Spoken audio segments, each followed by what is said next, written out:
Sua carne estava podre, e sua cama estava cheia de vermes. 5 dos eremitas mais excêntricos da história. Conheça a vida de 5 dos eremitas mais excêntricos da história. Desde um homem santo que morreu devido ao choque de tomar banho, até um recluso que vivia em um chiqueiro. O que é preciso para ser considerado um eremita? De acordo com o Cambridge Dictionary, o eremita é uma pessoa que vive sozinha e separada do resto da sociedade, especialmente por razões religiosas. Mas na realidade, esses personagens podem ser muito mais complexos. Por mais de 1500 anos, reclusos santos, excêntricos ou bilionários têm sido figuras de fascínio, mas também de paradoxo. Um exemplo é um monge chamado Simeão, enquanto ele vivia no monastério de Teleda, na Síria. Em cerca de 411 d.C., ele provocou muitas reclamações. Simeão cheirava tão mal que ninguém conseguia ficar perto dele. Investigações posteriores revelaram que ele tinha amarrado uma corda em volta de si mesmo por baixo da túnica, puxando-a com tanta força que sua carne apodreceu e sua cama estava cheia de vermes. Neste estágio, no entanto, Simeão Estilita mal havia começado sua carreira incomum. Quando ele morreu em 459 d.C., ele afirmava ter passado 47 anos vivendo no topo de um pilar. Mesmo considerando algum exagero, parece que ele passou pelo menos 28 anos lá em cima.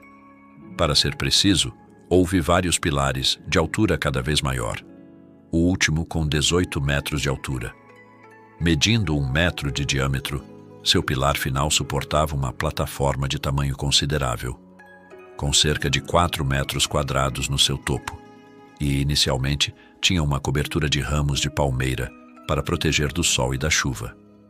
Isabel Colligate, que detalha tudo isso em seu maravilhoso livro sobre eremitas A Pelican in the Wilderness, acrescenta que Simeão também tinha à disposição um banheiro com um cano de barro descendo até o chão. Se para muitos de nós eremita é sinônimo de solidão, Simeão parece paradoxal. Ele poderia ser hoje em dia considerado um patológico buscador de atenção. Seus excessos de ascetismo e autoaversão atraíram multidões de toda a Europa e Oriente Médio para se maravilharem com ele. Simeão gritava sermões incansavelmente para multidões que assistiam, e um observador o viu fazer 1244 genuflexões, dobrando um joelho em sinal de respeito, antes que perdessem a conta. Na década de 1740, Charles Hamilton, filho do 6º conde de Abercorn, começou a criar um jardim paisagístico em Painthill, perto de Cobham, em Surrey. Junto com uma gruta e uma ruína romana, Painthill tinha um eremitério rústico de 2 cômodos, composto de troncos e raízes. Tudo o que era necessário agora era um eremita residente. O que poderia satisfazer melhor a moda do século XVIII por história pitoresca?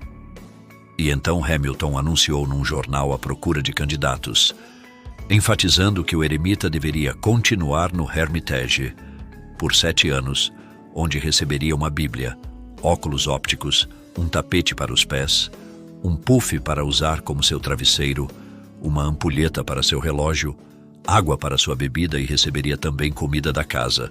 O eremita teria que usar um manto de camelote nunca, cortar a barba ou as unhas, se afastar dos limites do terreno do Sr. Hamilton ou trocar uma palavra com o servo. Isabel Colgate explica que ele receberia 700 guinéus se durasse 7 anos, mas não receberia nada se quebrasse as regras ou saísse mais cedo. Na verdade, o eremita que foi contratado durou apenas 3 semanas antes de ser visto, saindo furtivamente do terreno para ir ao pub local. Outra versão da história coloca a recompensa em 3.000 libras, e o lugar dificilmente era sombrio. O especialista em jardinagem Thomas Whately declarou em 1777 que da sala da frente o eremita podia olhar para os jardins e o país ao redor do rio Mole, que é rico com todas as aparências de habitantes e cultivo. Talvez nosso eremita pago tenha sido levado a beber pela inautenticidade de toda a estrutura. Se assim foi, ele poderia ter ficado muito mais feliz quando a propriedade caiu em ruínas depois de 1948, até que um programa de restauração começou na década de 1980. Chegando à era vitoriana, um eremita sagrado ainda podia ser encontrado em Lanbedr, no país de Gales. Lá, em julho de 1872, o cura Francis Kilvert fez uma visita a ele, deixando o sol brilhante para o interior de uma cabana, onde encontrou a pobreza, a sujeira, a poeira, a imundície e a miséria. Indescritível, quase inconcebível. E nesta cabana vive o solitário de Lanbedr, o reverendo John Price, mestre em artes de Cambridge. Ao mesmo tempo, saindo com Price um pouco mais tarde, Kilvert ficou impressionado com a maneira como as pessoas tocaram seus chapéus em sua reverência com grande respeito. Eles o reconheceram como um homem muito santo, e se o solitário tivesse vivido 1000 anos atrás, ele teria sido reverenciado como um eremita e talvez canonizado como um santo. Price era incrivelmente altruísta. De acordo com o escritor Jeremy Bolwell, para conseguir qualquer tipo de congregação, Price teve que recorrer a suborno, pagando aos seus ouvintes entre 2 e 6 pence por cabeça para irem aos cultos, e quase certamente do seu próprio bolso. Price até se ofereceu, afirmou Bolwell, para casar pares de vagabundos que estavam apegados ou vivendo em pecado na estrada como casais, pagando-lhes 5 shillings como incentivo. Com visão ruim e uma compreensão falha da realidade, aparentemente ele casou vários casais algumas vezes cada. E Bolwell argumenta, Price era tão generoso que ele até forneceu aquecedores a óleo nos meses mais frios do inverno na igreja e permitiu que mendigos e vagabundos cozinhassem seus jantares durante seus serviços. Mais ou menos abandonado pelo establishment da igreja, Price viveu em vários graus de miséria até sua morte em 1895, aos 86 anos. Quando ele foi finalmente levado para o Hospital Taugart, suas roupas tiveram que ser cortadas de seu corpo e ele foi banhado, o que resultou em sua morte. Tamanho foi o trauma. Eremitas seculares podem ser ainda mais incomuns. Em Pailton, perto de Rugby, na Inglaterra, um homem chamado Joseph Underhill vivia em um chiqueiro. O chiqueiro tinha cerca de 5 pés quadrados e ele tinha que rastejar para dentro dele de 4, mas podem ficar aliviados. Joseph não o estava dividindo com porcos. Isso, afinal, teria sido um caso gritante de sublocação, já que Underhill pagava 6 pence por semana a uma senhora Robbins por sua acomodação apertada. Underhill, supostamente um grande dandy até que se decepcionou no amor anos antes, não era pobre.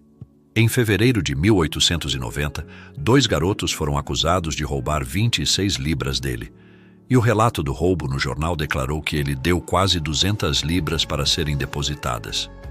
Autoridades locais tentaram e falharam em tirar Underhill do chiqueiro. Após o roubo, ele foi colocado em uma casa de caridade por algum tempo, mas logo estava de volta de 4, espremendo-se na lama pela abertura baixa do chiqueiro. Underhill foi finalmente removido numa maca no mês de janeiro seguinte em estado de morte. Mesmo nesse momento, em fraqueza terminal, ele tentou escapar e voltar para dentro do seu chiqueiro. Aqueles que estavam limpando o chiqueiro encontraram o chão coberto de sujeira com meio pé de profundidade. Quando Underhill morreu, aparentemente de exposição e bronquite, ele deixou para trás aproximadamente 16.000 libras em valores de hoje. O mundo observou o corpo de Howard Hughes atravessando um campo de pouso em uma maca no noticiário da noite. A visão foi tão horrível que marcou a vida de muitas pessoas na época. Quando ele morreu em abril de 1976, oficialmente de insuficiência renal, Hughes tinha 1,88 m e pesava apenas 40 quilos. Ele havia sido o grande homem renascentista da América, um aviador ousado, um cineasta visionário e uma figura de glamour inatingível. Quando milionários ainda eram mitos, Hughes era um bilionário. Em 1950, Hughes já era tão obcecado por germes que as janelas não utilizadas de seus carros e casas eram seladas com fita adesiva. Como os autores Donald Bartlett e James Steele explicam, ajudantes, motoristas e balconistas tinham que usar luvas brancas de algodão do tipo usado na edição de filmes. De acordo com a dupla, Para abrir uma lata de comida para Hughes, você precisava de um jornal fechado, um abridor de latas esterilizado, um prato grande esterilizado, um garfo esterilizado, uma colher esterilizada, 2 escovas esterilizadas, 2 barras de sabão e toalhas de papel esterilizadas. Na primavera de 1957, Hughes estava morando no Hotel Beverly Hills, no Bungalow 4. Ele se recusou a permitir que os zeladores limpassem e proibiu seus projecionistas e guardas de usar o banheiro, sugerindo que usassem caixas de leite para se aliviarem. Vestindo a mesma camisa marrom e calças por semanas, ele de repente descartou suas roupas e andou nu. Recusando-se a tocar em maçanetas, ele chutava a porta como um sinal para um ajudante abri-la. Por longos períodos, Hughes, com cabelos e barba sujos e desgrenhados, e unhas dos pés e das mãos tão longas que se enrolavam sobre si mesmas, deve ter parecido indistinguível de qualquer vagabundo americano. Você gostou do vídeo? Ative o sininho para receber notificações toda vez que um vídeo for lançado. Você também pode colaborar com a gente curtindo o vídeo e se inscrevendo no canal. Não custa nada e nos ajuda bastante. Se você quiser e puder, compartilhe o vídeo com seus amigos e conhecidos, ou com alguém que você acha que pode se interessar por esse conteúdo. Nos avalie. Entre em contato com a gente. Faça comentários. Diga o que você achou do vídeo e do conteúdo. Sua opinião é muito importante para nós. E não esqueça de voltar. Nos vemos em breve. Um forte abraço. Até lá.